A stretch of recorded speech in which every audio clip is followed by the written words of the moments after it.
Welcome to another music video, and I'm going to talk about a diminished 7th chord today. It's a very fascinating chord. It's a symmetrical chord that allows for all kinds of symmetrical patterns and runs. It's kind of a mystery chord, and a lot of people wonder how it works. My students have often asked me how to use it, and it's puzzled me for a while too. It doesn't fit into the system of scale tone sevenths like these chords. It's sort of in between these chords, like in this sense. That's a diminished chord. It fits in between the C major 7 and the D minor. So it tends to create movement or tension that moves or resolves to another chord. So it can move upward or downwards or stay stationary. But when you look at a diminished 7th chord, you can see how it's formed. It's formed like this. If I start on C, I move up a minor third. Then I move up another minor third and a third minor third. So I've got stacked minor thirds. So minor thirds like this, 3 half steps, 1, 2, 3. So C, 2, 3 to E flat, G flat, A. So it becomes symmetrical. So when you invert it, you have another diminished 7th chord, like that. And actually these are all within one family. I call that the C family. If I move up a half step now, I call this the G family, because you can see there's the G in there. And then if I move up one more half step, I call this the F family. So that one has the F in it. That simplifies it. I like to think of it as the C family, the G family, and the F family. Now the other interesting thing about this is, well, it has the 2 tritones in there, which are stacked tritones. That's a lot of tension there. Tritones are very unstable. They want to resolve like this or resolve like this. So there's 2 of them in there. So you can see there's a lot of ways this can resolve. You've got another tritone there. So there's another possibility of resolving this way or like this. A lot of ways it can resolve. So I'm going to talk about 3 different ways that these chords, diminished chords, can work and how to apply them to specific tunes. We'll start with that. Okay, I'm going to be talking about 3 types of diminished chords, particularly used in jazz, diminished 7th chords. The first category is ascending diminished, and I already played an example of that, like going from C major 7 to C sharp diminished, D minor 7 to E flat diminished. You see that's ascending up the scale and moving up in chromatic motion, alternating with diminished chords.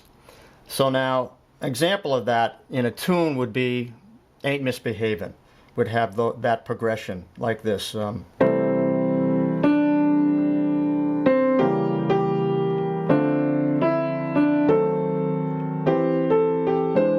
type of thing. So you have C major 6 to C sharp diminished, D minor 7, E flat diminished, to a C with an E in the bass.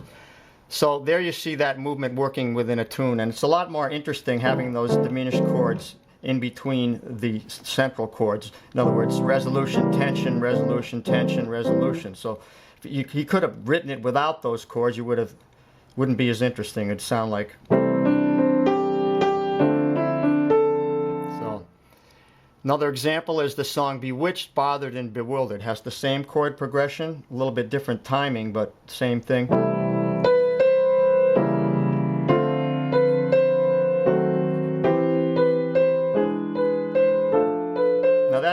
This tune has this non-chord tone that fits in there, but fits in the beautifully in with the chord, the E flat diminished chord. So you have the same progression: C major to C sharp diminished to D minor 7 to E flat diminished to C chord.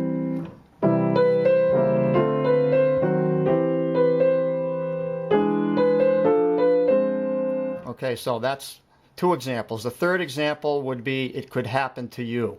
And this is interesting because this one you can use alternate chords, but using the ascending, let's see, I'm playing an E flat major now,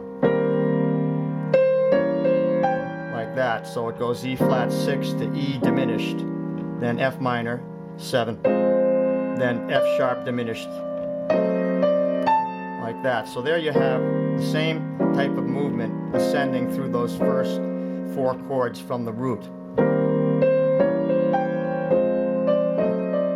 Now, the alternate chord changes that most musicians play would be a 2-5 progression, which is G minor 7 flat 5 to C7. Interesting thing about that, now the C7 with the flat 9, that's the E diminished chord, so it substitutes for it. So the alternate chords would be this. So that's like that. So instead of using the diminished there, it'd be.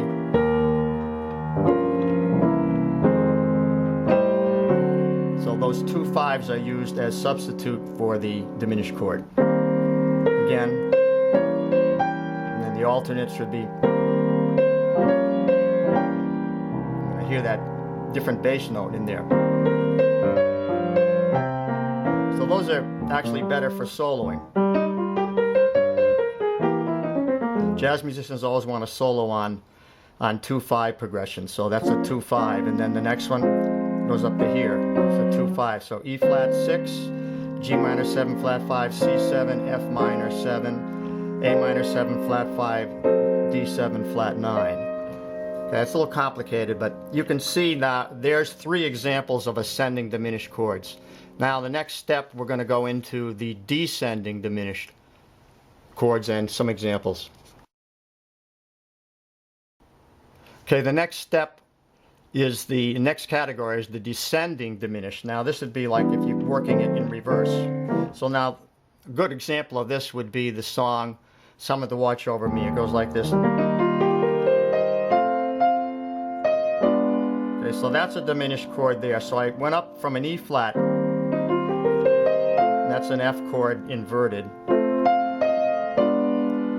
So there's the diminished chord, A flat diminished. Then it moves to an E flat chord inverted. Then an F sharp diminished.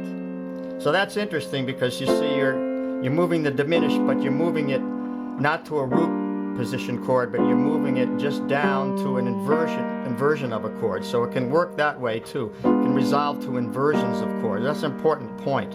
So F chord, A flat diminished, E flat chord, G flat diminished or F sharp diminished, then F minor 6, then an E diminished, then it ascends. So there's a descending one. Now another one would be in this tune, Someday My Prince Will Come. I'm playing it in F. There's the F chord. There's the diminished chord. Now in this case it does move. The A flat diminished does resolve to a G minor 7, so it goes from an inverted F chord. Now, interesting thing about this, that this note doesn't actually fit the chord. You would think it would have to be something like that, maybe. Well, the point is that it may not fit the chord, but it fits the scale. So we have the scale. That's the same as, right? That's the same as the F one. I put that in the F family, so A flat family. So it'd be that scale, and you can see it fits in that scale. So it does work. It's actually really pretty. And sometimes they play what you call a double diminished. You get a really unusual chord like this. Wow, what was that chord? That's a Bill Evans chord right there. And Bill Evans did this diminished run there.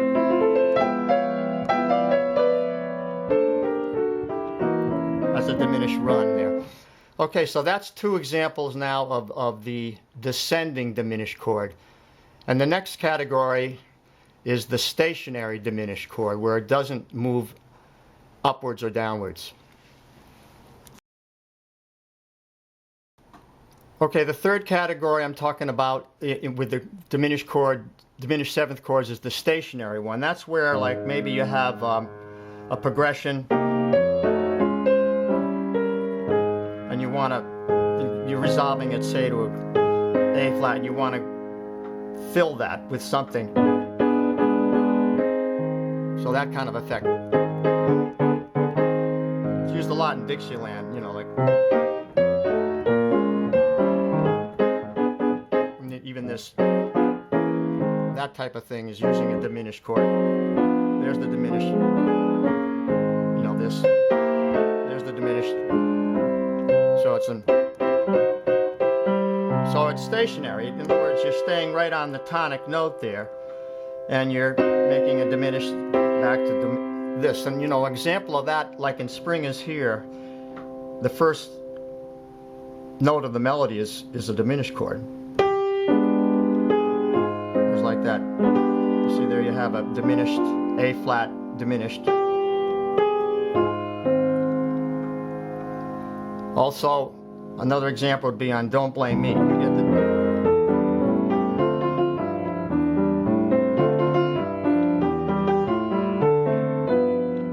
goes to the bridge. It goes to here. Okay, so there's a non-chord tone, so I make it a diminished. Like that.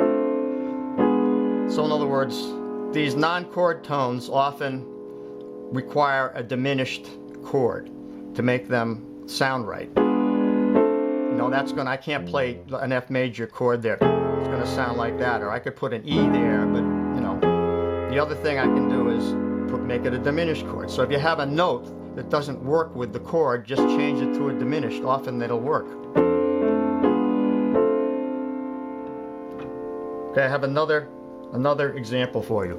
Okay, this next example is a really good example of how to use a diminished chord, a stationary diminished chord, to make the chord that you're playing sound better. In other words, the more appropriate chord would be the diminished chord in this particular case.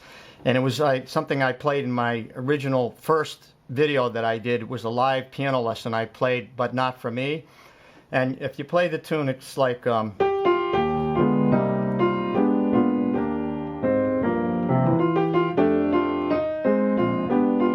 right here we come, there's an A flat major chord, but what's that note doing there? It looks like an A flat minor. But that's not it. That's the diminished. So you put a diminished in there, an A flat diminished chord, and it sounds beautiful.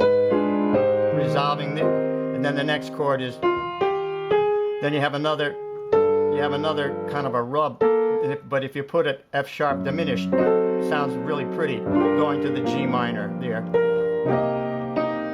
You can even use another one here, an E diminished. So I have a couple more videos on that showing those chords being used in But Not For Me. But that's a good example of when you hear a note that doesn't sound right, try a diminished chord in there. And you can always just build it from that note. If that's the note, just build the diminished. It can go down in minor thirds or up in minor thirds, or it can be in the middle of the minor thirds. You're just building diminished, building minor thirds. And you know, I know that diminished chords are a little confusing and they're hard to play, and you know, when you get to them you stop and you try to figure out what they are. But if you use that rule of building the minor thirds and try to see those intervals throughout the keyboard, then that will help you. So I hope you enjoyed this. Let me know how you liked it, and there'll be more coming. Thanks a lot for watching. Bye bye.